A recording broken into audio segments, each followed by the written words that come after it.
Question है the displacement time graph of two particles A and B. तो हम लोग डिस्प्लेसमेंट टाइम ग्राफ बना लेते हैं। ये displacement in metre, time in second. इसे बोला A and B a straight line inclined at an angle. Straight line है, ग्राफ का स्ट्रेट लाइन है, particle A particle B.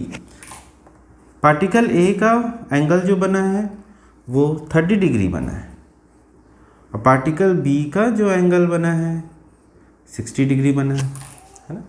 Inclined at angle of 30 degree and 60 degree with time axis. ठीक है, अब ratio velocities of V A and V B. तो ratio अगर निकालना है तो हमको यहाँ पे स्लोप के हेल्प से निकालना है। तो वेलोसिटी होता है slope of displacement time graph. तो slope of displacement time graph होता है tan थीटा। तो यहाँ 30 डिग्री या 60 डिग्री दिया है।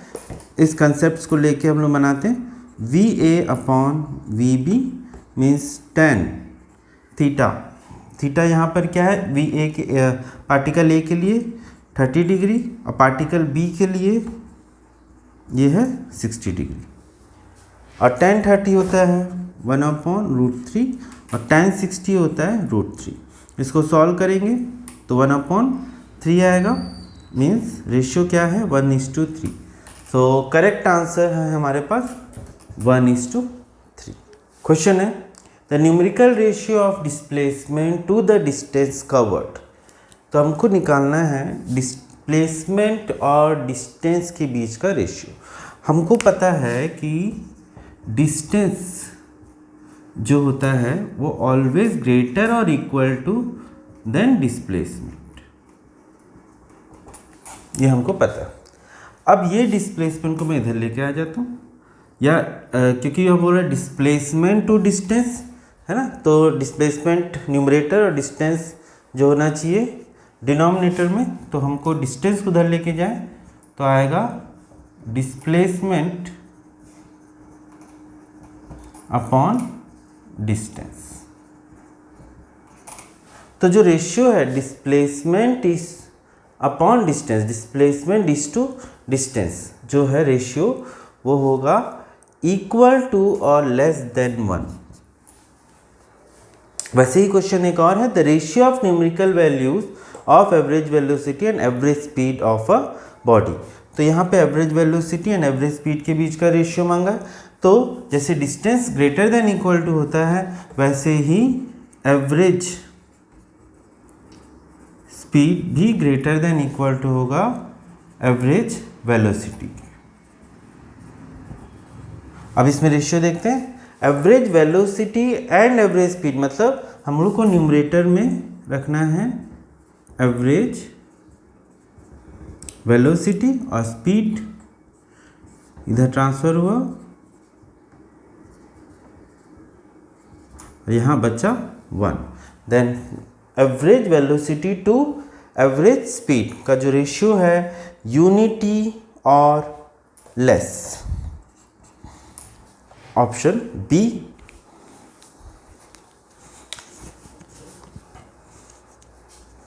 आइए देखते हैं क्वेश्चन।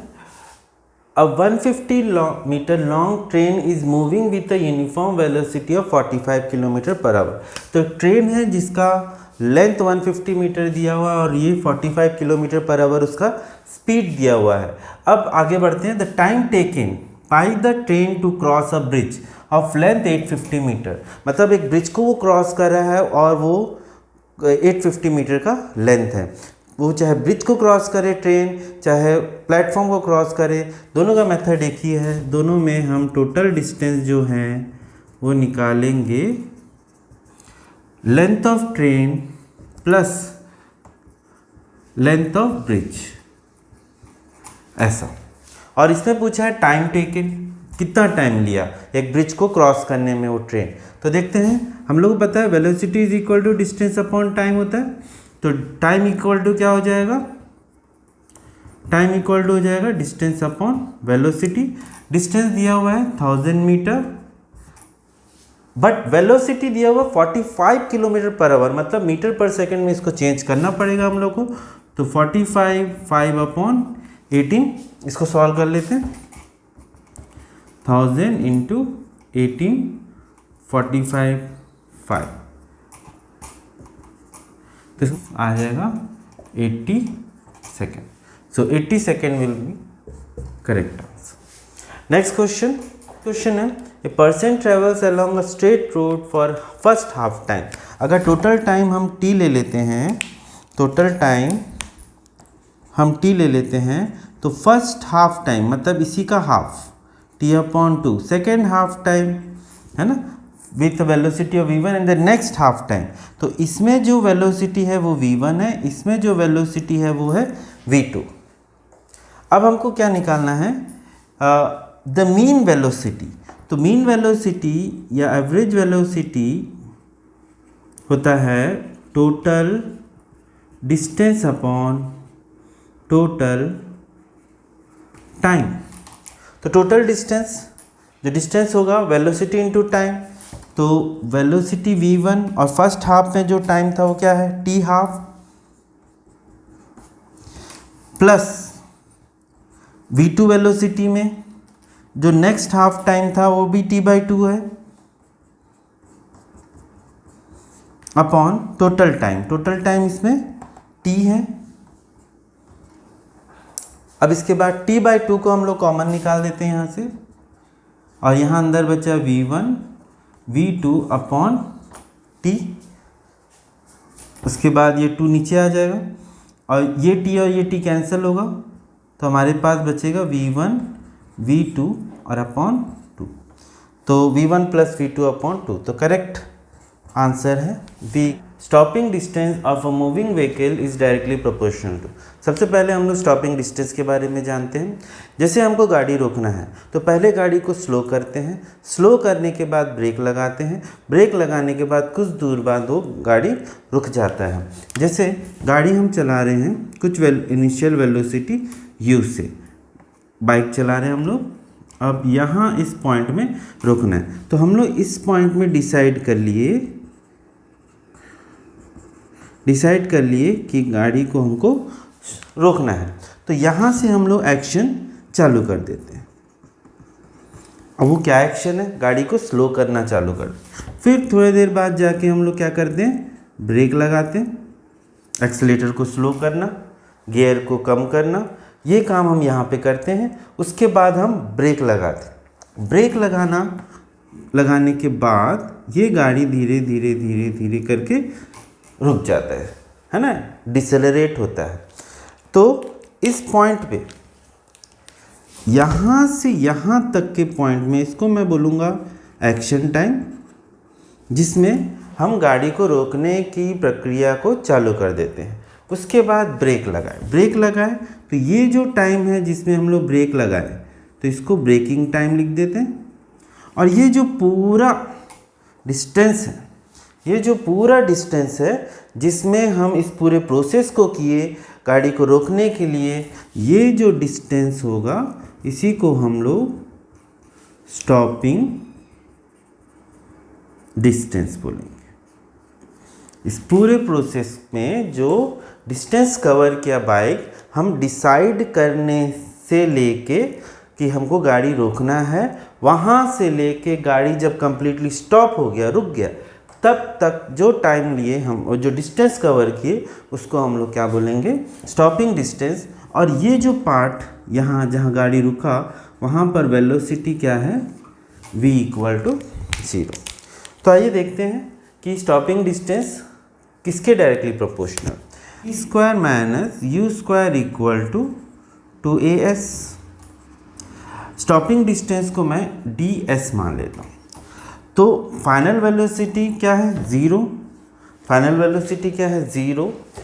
इनिशियल वेलोसिटी हमको देख सकते हैं, अब यहाँ पे 2 इनिशियल वेलोसिटी कुछ है, वैल्यू है, और a, और ये स्टॉपिंग डिस्टेंस को हम लोग ले लिए ds।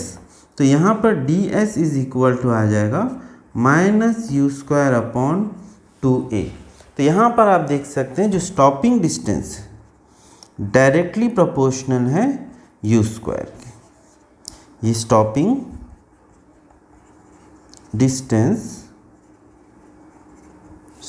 डिस्टेंस डायरेक्टली प्रोपोर्शनल है यू स्क्वायर के। यू क्या है? Initial velocity.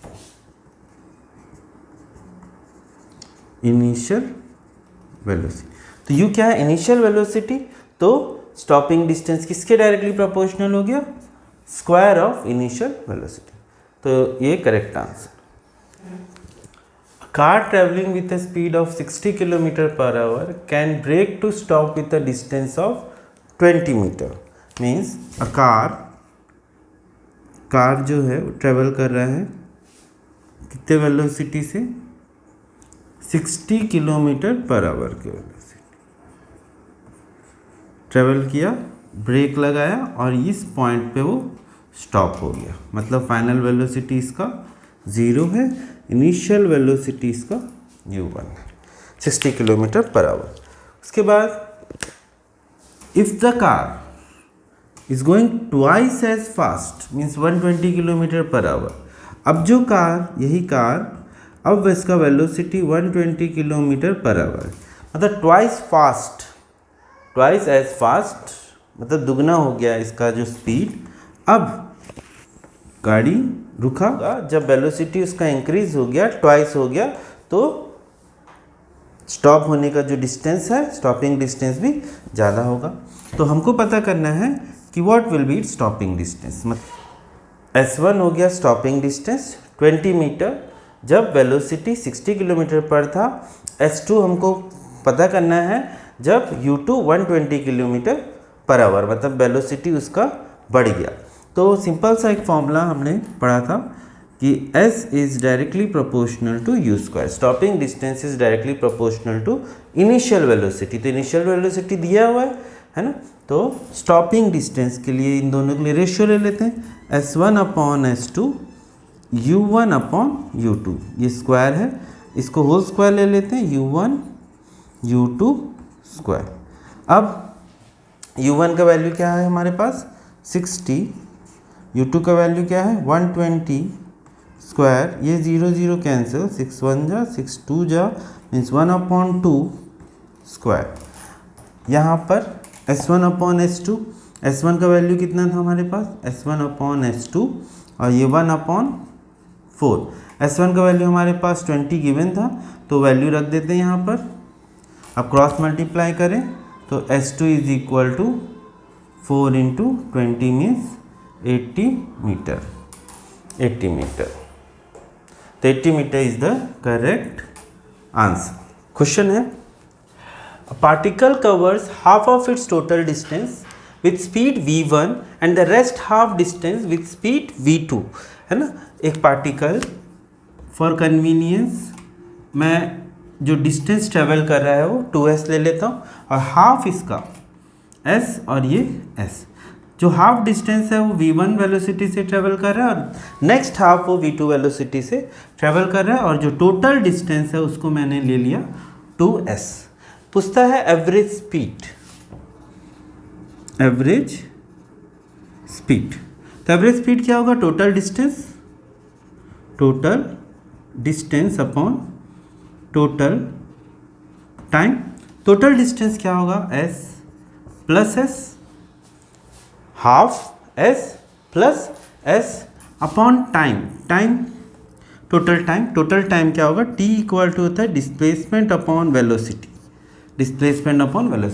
तो इसके लिए डिस्प्लेसमेंट और ये हो गया velocity plus displacement upon velocity. यहाँ s कॉमन निकाल दीजिए, ये हो गया 2s, और यहाँ s कॉमन निकाल के अंदर का सॉल्व कर लीजिए तो v1 अपॉन इसका आ जाएगा v2 v1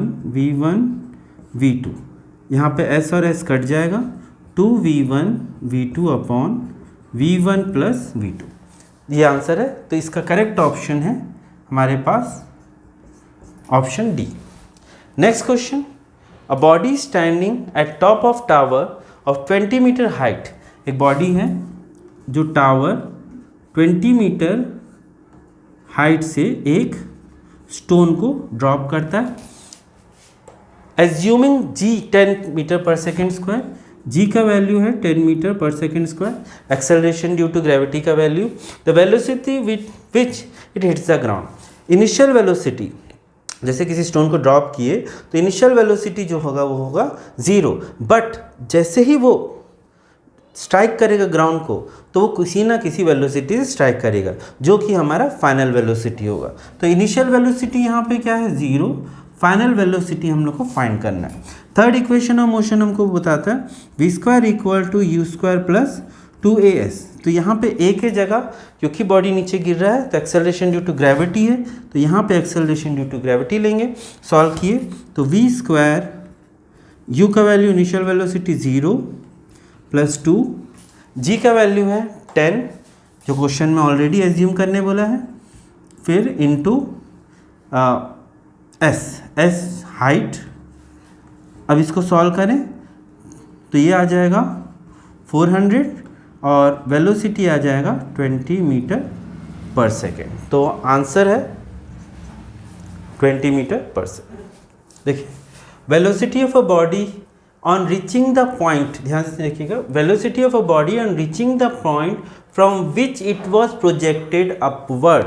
मतलब वो ये बोलता है कि ऐसा पॉइंट जहाँ से उसको भेजा गया ऊपर, अब उसी पॉइंट में जब वो वापस आता है तो उसका वेलोसिटी कितना है ना।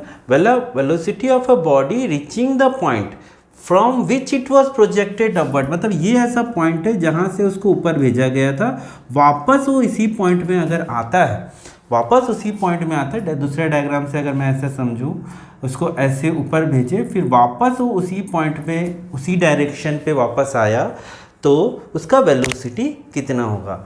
ऑब्वियस बात है कि उसका वेलोसिटी जितना इनिशियल वेलोसिटी था उतना ही होगा। अगर इनिशियल वेलोसिटी u था तो वापस आया, इस पॉइंट में स्ट्राइक किया, तो उसका फाइनल वेलोसिटी भी इनिशियल वेलोसिटी के इक्वल होगा।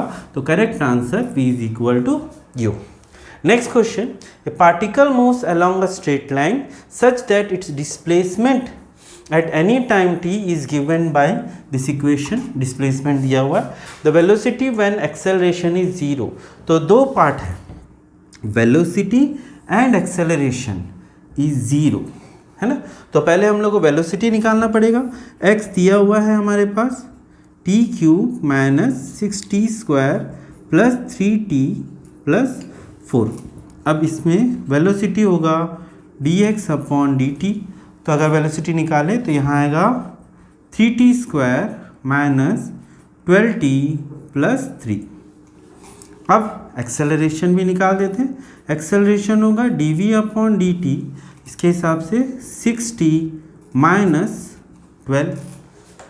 डिफ्रेंशिएशन करने के बाद अब एक्सेलरेशन इज 0, तो एक्सेलरेशन को 0 करके हम यहाँ पर t का वैल्यू निकाल सकते हैं। तो एक्सेलरेशन को 0 कर देते हैं, तो यहाँ पर आएगा 6t minus 12 equal to 0, means t is equal to minus 12 upon 6, minus 12 उधर गया, प्लस 12 6, तो यहाँ आ गया 2 सेकेंड्स, है ना, यहाँ 2 सेकेंड्स आ गया। अब हमको क्या चाहिए, वेलोसिटी।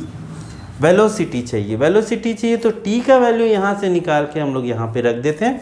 तो v इज इक्वल टू क्या है, 3t square minus 12t plus 3, t का वैल्यू रख देते हैं इधर, t का वैल्यू है 3, t का square means 4 minus 12 means t का वैल्यू रखें 2 प्लस 3। अब ये क्या हो जाएगा, 3 4 जा 12 और यहाँ पे 24 प्लस 3, तो यहाँ पर आ गया माइनस 12 प्लस 3। अब इसको और सॉल्व किए तो आ जाएगा माइनस 9 मीटर पर सेकेंड। तो करेक्ट आंसर है माइनस 9 मीटर पर सेकेंड।